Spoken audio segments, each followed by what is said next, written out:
Bonjour à tous et bienvenue dans ce nouvel épisode de Vivez la Vendée. Aujourd'hui, on se trouve avec Noam qui est le plus jeune magicien professionnel du département et je crois que tu as été primé au championnat de France de magie cette année. Exactement, c'est ça. Tout est vrai, tout est bon. C'est combien de temps que tu fais cette passion? Est-ce que tu en vis aujourd'hui? Ouais, j'en vis depuis que j'ai 18 ans en fait. Là, ça va faire plus de 4 ans que c'est mon métier. J'en fais depuis que depuis mes 15 ans. Mais vraiment, mon métier, c'est depuis que j'ai 18 ans. Donc ça va faire un peu plus de 4 ans maintenant que j'en vis totalement. Je fais que ça et tout le temps.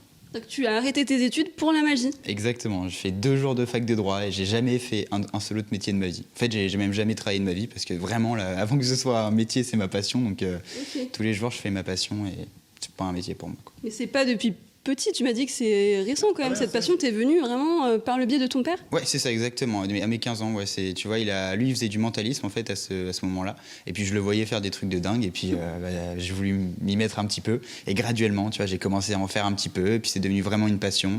Puis après, c'est devenu un métier, tout en restant ma passion. Mais c'est quelque chose c'est ma vie, quoi. C'est trop cool. C'est trop cool. Le lien entre mentalisme et magie, il est où là? C'est la même famille, c'est ça? Ouais, c'est ça, exactement. C'est un petit peu la même chose. Après, bon, le mentalisme, comme c'est dit dans le nom, c'est des effets plus mentaux, prédiction, lecture de pensée, etc. Mais au final, on utilise des techniques qui viennent de la magie. Donc c'est un petit peu la même chose, c'est la même famille. Est-ce que tu peux nous expliquer comment tu t'es formé à la magie? Alors, je me suis formé à la magie comme un petit peu tous les magiciens, à travers des livres, à travers des conférences de magie. Et surtout, en fait, moi, je suis un petit peu issu de ce qu'on appelle l'école espagnole. Donc, l'école espagnole, c'est une école de la magie qui utilise beaucoup la psychologie, beaucoup moins les mouvements, où on est très en tension. C'est beaucoup plus de psychologie, d'humain, où le spectateur, c'est pas, on va dire, notre ennemi, hein, c'est notre ami, et où le magicien n'est pas dans ce côté un petit peu surpuissant, qui peut faire tout ce qu'il souhaite tout le temps et que tout le monde doit applaudir. Là, c'est une magie beaucoup plus de proximité, beaucoup plus dans l'humain, beaucoup plus dans la psychologie. Et c'est une magie, au final, qui est 1000 fois plus forte que cette ancienne version de la magie, on va dire, que les anciens magiciens pratiquaient.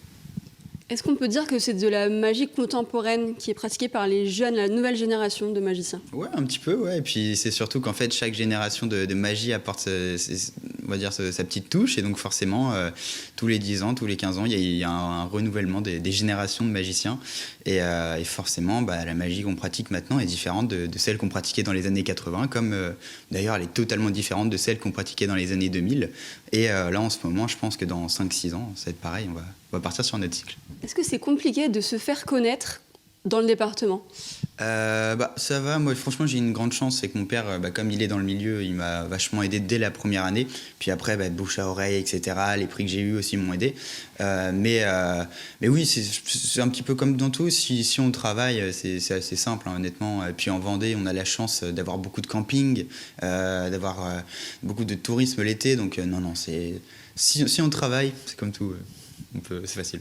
Ce sont tes principaux spectateurs, les campings? Ah non, pas du tout. Non, les campings, c'est vraiment juste pour l'exemple là.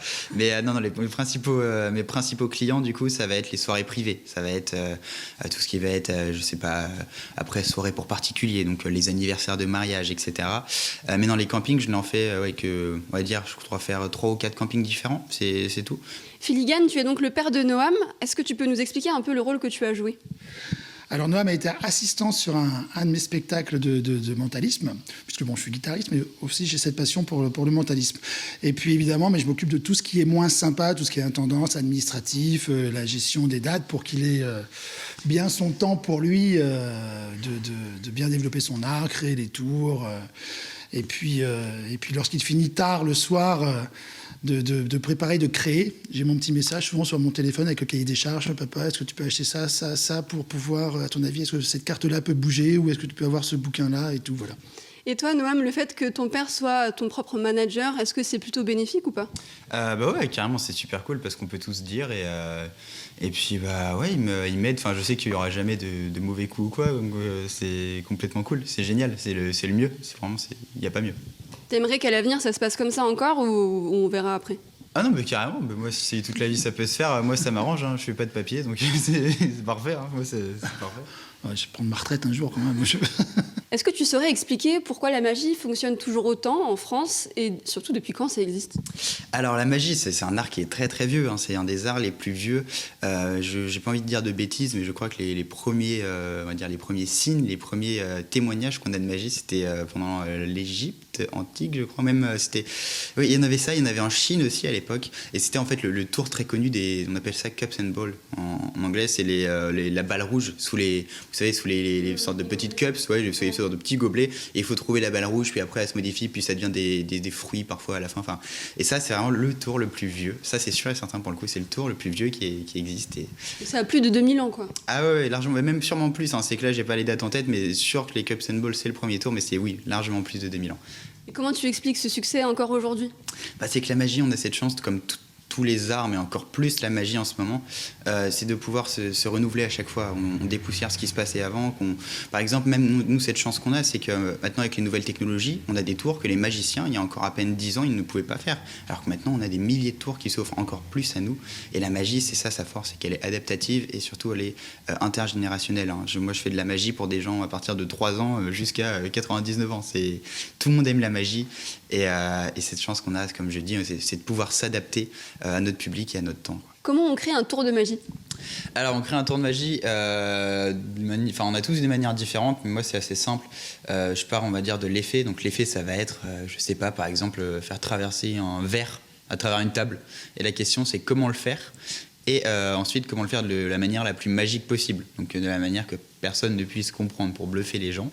Et donc après, on va chercher, dans ce cas-là, je sais pas, différents types de verres. On va regarder quand on peut faire tomber le verre quand les gens ne voient pas grâce à du détournement d'attention.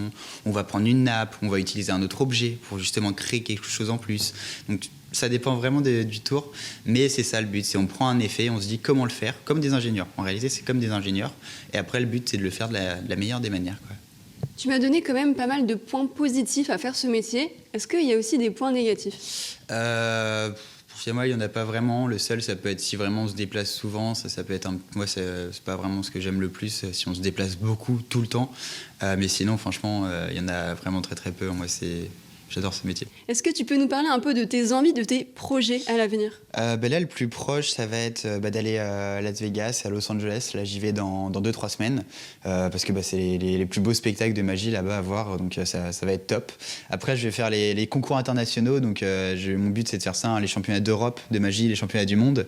Et d'ouvrir une école de magie, pas pour magiciens. Je fais déjà un petit peu j'apprends mes tours à certains magiciens. Là, je veux faire ça aussi, mais un petit peu plus tard, dans 2-3 ans, pour des non-magiciens. Un parcours très ambitieux, vous l'aurez remarqué. En tous les cas, j'espère que vous avez apprécié découvrir cet art fascinant à travers les yeux de Noam. Merci Noam. Merci beaucoup, merci à vous.